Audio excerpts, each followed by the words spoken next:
সাইয়েদনা আবু সাঈদ আল খুদরি রাদিয়াল্লাহু তাআলা আনহু বর্ণনা করেন, আমরা একবার মরুভূমিতে সফর করছিলাম। হঠাৎ দেখলাম মানুষের জটলা ডিঙ্গিয়ে ভেতরে যেয়ে দেখি এক লোক শুয়ে আছে, আর অন্য লোকেরা মন্ত্র পড়ে ফু দিচ্ছে। উল্টা পাল্টা মন্ত্র পড়ে ফু দেয় না, সুমন্তর সু কালিকুত্তার গু। আমরা ছোটবেলায় শুনতাম বাচ্চারা এরকম ছুমন্তর ছুমন্তর ছুমন্তর ছু কালিকুত্তার, এগুলো পরে ওরা মন্ত্র পড়তো। তো উনি যে দেখলেন কি কি মন্ত্র পড়ে এই লোককে ফু দিচ্ছে, উনি বললেন কি হয়েছে? সবাই বলল আমাদের নেতা সাইয়্যিদুল হাই, হাই মানে গোত্র, এই গোত্রের নেতা সাপ কামড় দিয়েছে, বিষে এমন নীলাভ হয়েছে দেহ মনে হয় মারা যাবে। কি করা যাবে? তোমরা কি কোনো রুকিয়া ঝাড়ফুঁক জানো? উনি বললেন জানি। তাহলে আসো একটু ঝাড়ফুঁক করো। উনি বলল শর্ত আছে, আমাদেরকে ছাগল দিতে হবে, এক পাল ছাগল। আরেক বর্ণনায় এসেছে 30টারও অধিক ছাগল।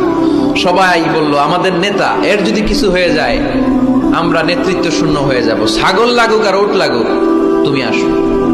বাড়ি বাড়ি যে ছাগল এনে, ছাগল রেডি।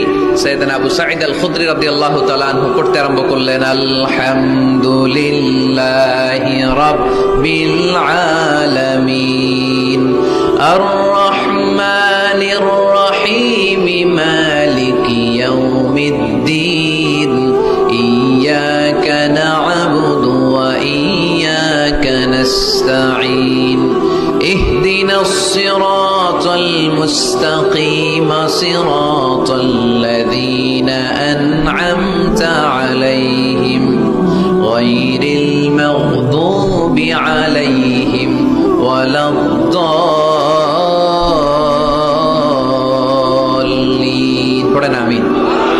উনি এটা পড়ে ফু দিলেন। ফু দিতে দেরি, মুহূর্তের মধ্যে সোয়া লোকটা বসে গিয়েছে। আবার ফু দিছে, এবার দাঁড়ায় গেছে। আরেকবার ফু দিছে, হাঁটতে শুরু করছে, একেবারে সুস্থ।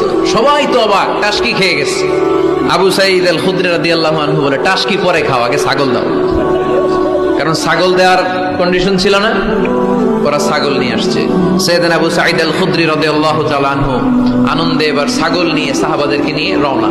পথিমধ্যে লেগেছে প্রচন্ড ক্ষুধা, তখন তারা কয়েকটা ছাগল জবাই করে খেয়েছে। খাওয়ার পরে পেট যখন ঠান্ডা, তখন ব্রেইন সচল। উনি চিন্তা করতে আরম্ভ করলেন, হায় রে, কোরআন দিয়া ঝাড়ফুঁক করে যে ছাগল নিয়ে আসলাম, ওটা যে খাইলাম, এই ছাগল নেওয়া জায়েজ হয়েছে কিনা এই মাসালা তো নবীরে জিজ্ঞেস করি না, কিন্তু ছাগল তো অলরেডি পেটে যায় হজম, কি করা?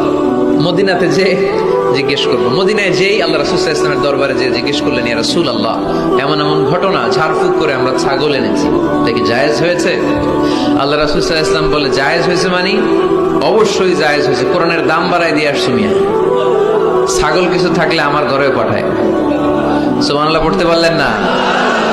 ওয়ালাকাদ আতাইনাকা, বুখারীর হাদিস, ওয়ালাকাদ আতাইনাকা সাবআম মিনাল মাসানি ওয়াল কুরআনাল আযীম। নবী হে, নিত্য পাঠনীয় সপ্তবাক্য দিয়েছি, যেই দোয়া পড়ে ফু দিতে দেরি অসুস্থ ব্যক্তি সুস্থ হতে দেরি হয়।